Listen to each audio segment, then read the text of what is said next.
Back on topic. All right. All right. These are my little succulent pillows.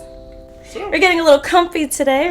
We're on the couch. Thing. We're on the casting couch. But today, since we're not having a specific session, I got hair in my mouth. Okay. Yum. We're gonna get into something more general, and I wanted to talk about. It's hot.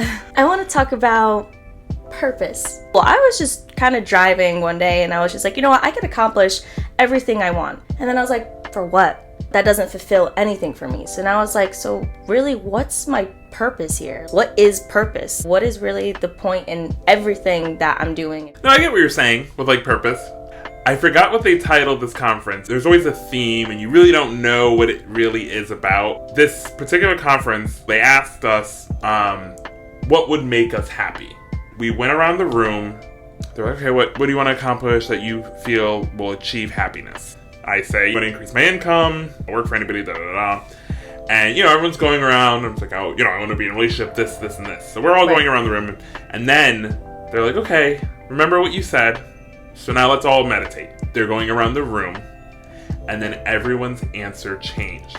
We feel like our purpose is these materialistic, it might not only be materialistic, but the world wants to have accomplishments in this, just like you were saying, like being married and having a house. We try to connect purpose with achievements. And then when we were going around the room and everyone's answer was changing what we want to achieve, it's deep rooted in something else. Yeah. And that was our purpose. Like one person was like, they brought up like relationship, and it was like, because you feel lonely. So they basically just detached the materialistic idea and made it into more of an emotional purpose rather than something more physical. Yeah. Yeah. There was a study done, I don't know what university. Back then, when they did the study, they said happiness, when it comes to like income, your happiness does not increase depending on more money you make. Once you hit $75,000 in your yearly income, it plateaus. Right. Anything more than that, you're always craving for more. Okay. And I think that could be said with like people's achievements. It's like, okay, well, what's next? Yeah. What's next? What's next? Because it's not your purpose. Right. You're always constantly achieving something to, in a way, get this high. Yeah. And and that's why when I said the people that don't have a strive or a motivation to do things, they're the ones that are usually like dealing with alcoholism or drug abuse or something that like they need to get instant gratification. Right. When we're at a bar and we see that certain somebody, it's like, isn't he banned?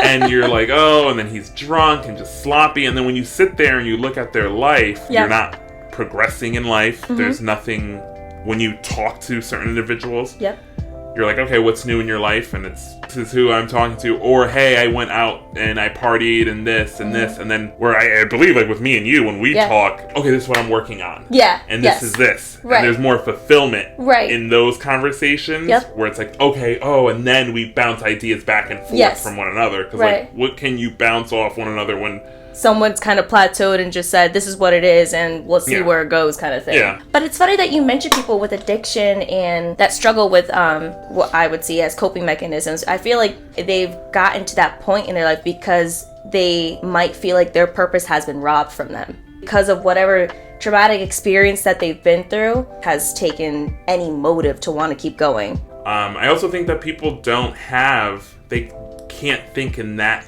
big of a concept of like, I should be trying to achieve something. When somebody has like a bad parent, child that's now a teenager, their life is going to progress in the same manner as their parents, that chaotic lifestyle. And I think it's because generational trauma, one. And then also like me and you, we've been in a place where it's like, okay, well, we were raised up to have accomplishments. It's kind of sad because it's like, well, they don't, their mind can't even go there. And that's where I feel like their purpose was robbed because of that trauma. Yeah. Whatever that experience is really what stole from them that capability to think bigger. But it's not something you can't develop or get back. You just have to do the work to get there. Facing those issues, that trauma, it's hard.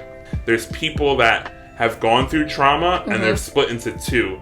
There's people that want to be a victim. There's other people that are like, oh, this happened to me. I'm not a victim, though. I'm a survivor. I survived it. And then that gives them the ambition to fix the things and have a different mindset. And that goes right back to my point. Like, the people that say, I'm not a victim, I'm a survivor, those are the people that built the courage and took that step back and faced their trauma. That actually, like, finally said, you know what, I'm tired of feeling like this. Like, I'm going to make a difference for myself. No matter what that even looks like, I'm done. Like, this environment isn't it. And you know you faced it because you get really uncomfortable. You're in a really uncomfortable place, and being uncomfortable is actually the best spot. Because when you're comfortable, you end up being in the same spot as you were yesterday and the day before and years before, and it doesn't pan out to anything. It just keeps going to the same cycle. If anything, it could just progress and get worse. So don't be comfortable. Don't get comfortable in that relationship, in that job, in that house. Don't get comfortable. And I remember when you visited me the other day, because I actually read these articles, guys. It's not like I read the title. Basically a theory that your life can be like, oh, it's bad, I'm so unhappy. But then it's like, it's not bad enough. Oh, I hate my job, my boss is this, my boss is that. But it's okay, I get paid enough and whatever, like I can, Friday comes around, I'm done at 5 o'clock, it's not that bad. And there's people that's like, you know what, like, oh, like, it's awful, I'm having emotional breakdowns, they're doing layoffs, now they have this anxiety, let me start looking for another job, and then they start actively doing it because their situation's a little bit worse, but it's just that perfect ingredient of worse that now they found the nice job, and now they're making good money. You gotta get uncomfortable to the point where it's like, I can't do this. I want to go back to that part though when you said people connect purpose to material. I never saw it that way. I never saw it as like, I want to achieve something, but now I'm like starting to think about it like, wait, like, what is the feeling that I want to connect my purpose to? That kind of like blew me a little bit. How you said like, oh, I want to be financially okay, and now it's just like, no, I just want to be free. Like, I just want to feel free. Now I'm just like, is that it? I think it's like your impact on other people's lives and society as a whole. That's how I really see purpose. And like, I'm ready for like, the real estate side and the restaurant side. But those are like accomplishments. That's not my purpose. Right. So now when I look back on my trauma, I went through a lot as a kid. Yeah. So how I see my life is like, okay, yes, I want to be successful. But the point of being successful is like, obviously, like I can raise my family. Have my own kids, be married, have the nice house. Again, accomplishments. Right. But the purpose of it is being a philanthropist. I lost a friend to like domestic violence. And I remember my friend, I would have like breakdowns here and there, and one of my friends was like, oh, like, I like cars, so it's like we were going to car shows, and then we went to this one car show that I was like, I don't know if I would really like it. It was in Westport. The whole car show was a fundraiser, and something that, it resonated with me was, it was for women that were going through domestic violence. So these safe homes for women and children. These safe homes for women, it's a lot of like low income women. But now when there's these affluent women, it's, like domestic violence isn't just for like poor. There's women that, are, married into money and stuff, and they're being, it's not only physical, but it's also financial abuse. They don't have the means to leave. You're used to living a certain lifestyle, and now you're trying to escape for your safety because of domestic violence, and you go to some of these homes, and you're seeing, like, I'm not used to this lifestyle. They're not used to the white refrigerator. They're like, So then they're like, you know what, like, I might as well go back, because this home, this shelter, is worse than the abuse I'm in their head. I'd rather deal with the abuse than live here. Right. Because that's not who I am. Because they don't see, once they put themselves in those homes, like, they know, oh, I'm a victim of domestic violence, let me go to this home. When they see it, it's like, well, I'm not like these women. Like, oh, I was over-exaggerating. I was being dramatic. It's not that bad. Let me go back. And you know what? That also kind of sounds like the being uncomfortable kind of thing. Like, when, like, leaving that toxic home environment to be somewhere safe just because it looks, not familiar, doesn't mean that, like, it's not a safe space and that it's going to be uncomfortable. But being in a toxic home feels comfortable even though it's not safe. But it's like, that's what you dealt with for so long. So now it's like, well, I know what to expect. I have like this hypervigilance. Little do I, consciously know about. So I can protect myself. I want to get to a certain point of success that now it's like, okay, now I can give back. I don't have to work on one individual and worry like, oh, like, are you going to appreciate what I do? I don't know, because I'm doing it for the better of man or mankind. Make it sound like I'm changing the world, but it could just be as small as like helping out in Connecticut. And my thing is, I've seen some of these homes and they are like kind of run down and I wouldn't live in it. Yeah. And I think, being in that real estate side is like, okay, if I could fix up a home, blah, blah, blah, and donate it or have, and I know people that are like social workers and stuff like that. Like, I know people like in politics and I'm sure that like once I get to that point that these people will be more than happy to help me. It's like having homes in Connecticut for women that they still have their dignity when they go to that home. It's not a rundown place for these women. Yeah. They feel comfortable. They feel safe.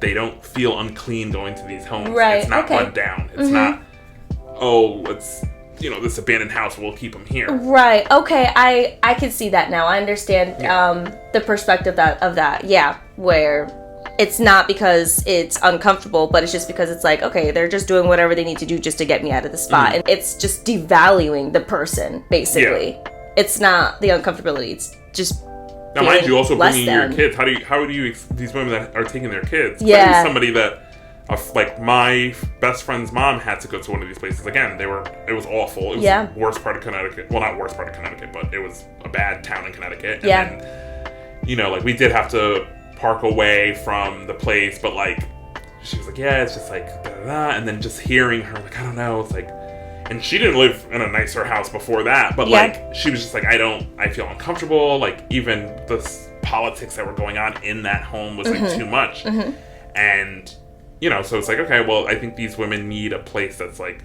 clean, safe, that you can bring your kids, so now your kids aren't worried like, why are you leaving dad and we're staying here, and then they're, you know what I mean? But also, like, I don't know if, like, my sexuality played a part in being kicked out, but, I think also there needs to be, like, safe homes for, like, gay children, lesbian and transgender kids and non-binary, the whole works, the whole, that they should have because the thing is, lots of people don't realize this. And again, going back to trauma and victim and survivor. Yeah. That's why when I say that, I also don't want to be like, oh, get over it. You're not doing what you need to do. Because I was in a point, what you have to do to survive out there on the streets, there is a thin line. Because there is a reason why people do the things that they do and why, I'm not just saying it's like, oh, you don't have any ambition, now you're a drug. No, that's not what I'm saying. Yeah. It's more like there's something there that as hardships get worse, you start to see things as not as bad. Yeah. So like, like I didn't, but I'm like, okay, I have been prepositioned when I was younger to prostitute, to like, I've done everything. I'm sorry, but like I didn't. But, they used to have this website, it was called Rent Boy. And somebody propositioned me, like a pimp, to go on and stuff. And I'm telling you, I never told you this. No, you didn't tell me this. It got shut down. I think the guy's in federal prison. Not my pimp, but no. Not my pimp, but in my head, to survive, I'm like, okay, well, this kid is making money, and like, maybe I should do it because I need to survive.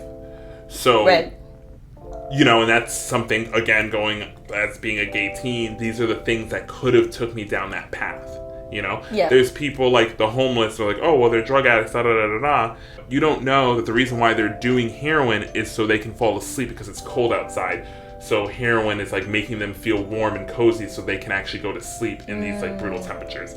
There's things that like happen. Yeah. You know what I mean? Like, but again, I don't want to be like, oh, I was stronger than the others, but like, luckily I had help that I didn't go down that path. Yeah. Because there were certain drugs that I was introduced to that once I'm in this this terrible situation. Now I'm... How it could help you survive, like... Well, more like, now, you know, I'm going through this situation, and I'm trying to survive out here, and now I'm getting help from some people that aren't the best people, and now these are the people that are influencing me. Like, oh, well, this isn't that bad. Yeah. And this isn't that bad. You could do coke, and then, okay, it's not that bad, because this friend, you know, this is my friend, and I don't see them in that way. And then next thing you know, they're trying to, like, offer you, like, painkillers. And then it's like, oh, like, angel dust isn't bad. And you're like, oh. Some people are like, okay. And then some people are like, girl, like, okay, now, like, you snap out of it, and you're like, huh. So it's like, but this is why, like I'm saying, like, I didn't get to that point where I needed to start prostituting and doing drugs and becoming, like, to numb everything and, like, put myself into some more trauma. Luckily, I had people in my life that figured out the situation I was going through, and they're like, hey, I had a friend, I won't say their names, but her mom had MS. So when she was going to college, she's like, hey, we know what you're going through. Yeah. How about this? I'm going to be like an hour and some change away from my mom. Yep. She takes her medication twice a week. You just help her around the house. You know, my brother's in the military. And I was so grateful because I stayed in the brother's room. And, like, when the mom needed help, I would do things. And she didn't really ask that much of me. Yeah. Like, you know what I mean? You know, just come to the store with me, help me with the groceries, stuff like that. And then I would check in on her. And, like, I was very appreciative because if it wasn't for them, it could have led to... What? Who would have known? Yeah. Maybe he was like, you know what? Oh, I need this apartment. I'm going to prostitute now. Yeah. To, like, get this... You're telling me that you make this much money selling yourself on this website. Yeah. And back then, let me tell you, twinks were in demand. I used to be so skinny back then. And I was tall. Like, what? Skinny and tall? I was like, what? I was like, I gotta make some money. I could have been fucking out here. I could be rich. Luckily, you know, that didn't happen. But there's people that aren't that lucky. These gay and lesbian teens, you know, the whole compass of everything, you know, the whole group that aren't that lucky, that don't catch that break, that don't have somebody to help them, that's what it leads them into. Yeah. That's scary. And I just never saw drugs as that being a purpose, like to just stay warm, basically, for some people. It's not like, you know, other people have other reasons. Yeah, but there's some other reasons are to just do the simple things in life because you don't have a home or a bed to be in. You know, like the home, I forgot what they call it, like the unfortunate or the unsheltered people. Or now I think it's not, they don't say homeless, they say the unhoused. Unhoused. Yeah, unhoused people. I don't know. What? Whatever, we look, you're female. Like, here he goes. We're running out of some time. Okay. But did you want to mention something else? You don't have to be a huge billionaire to help out your community. You know, on my birthday, when Facebook's like, oh, do you want to do a fundraiser? I'll do it for like the, you know, domestic violence and stuff like that. Yep. But I got to get to a point because I'm uncomfortable where I'm at in my life. Yeah. That I want to make a change. And I want to be able to help my community. So, like, right now, it's like I have reached that uncomfortability and I'm changing things. I'm going to the gym. I'm eating better. I'm, you know, like, reading and learning more about business and, like, side hustles and stuff like that. And, you know, and I'm sure that there's other individuals out there that want to do the same. So, and just to hold myself accountable, because one thing I notice is if I know I'm being watched. Okay. I never want to be proven wrong. And it's bad that I should just want to accomplish my goals without having that over my head. Yep. But, like, so I started a website, becominghim.com. Okay. Yeah, I know. So it's more like the individuals that are, again, uncomfortable with their life and they want to get to a certain point. Yeah. You know, I think any gender, I kind of direct it as a man, because I am a man. But I feel like anybody could, like, relate to it. So the things that I learned that I want to progress in my life, you know, skincare and working out and stuff like that, I put on my website, and I'll have my TikTok up and running, and just sharing my progress, showing what works, what doesn't work. Yeah. And, you know, this is going to be a long process to reach my end goal of who I want to become. Right. You know, him. Right. But, you know, maybe hopefully people look at it and they could resonate with it and be like, okay, well, now this is what worked for him. Maybe it'll work for me. And then the learning curve will be less because I did the trial and error. Right, right. Yeah, so So teaching a crowd of men specifically, or just people in general? I feel like, there's gonna be, right now it's like a blog. Okay. On the website, on Yeah. TikTok, I'll also share like my, the stuff that I went through and Yeah. like my mindset, because I'm not perfect, so I might think something about one thing and my mental state, but it might change because I'll learn something new. But I think anybody can really Relate to the whole relate thing to it. and learn. More me, it's like more I'm like, as I'm doing like the more physical stuff, the Right. working out and the Okay. meal prep and the skincare, it is directed towards men, Right. but Right. Okay. the mental health stuff, I think anybody can relate, Yeah, we all can relate. And Yeah. all of us, I'm sure. But I mean, you have to have an open mind to it, so. Yeah, but look out for me. BecomingHim.com. BecomingHim.com. Yeah, I'll be posting articles and stuff, and I'll have links of different methods I've been using, and skincare, everything. I'm excited. I'm excited to see it all. Yeah. All right. Well, cheers. Cheers. To Stay new hydrated. beginnings. Stay hydrated. But yeah. Okay, she never knows how to end this, so cut.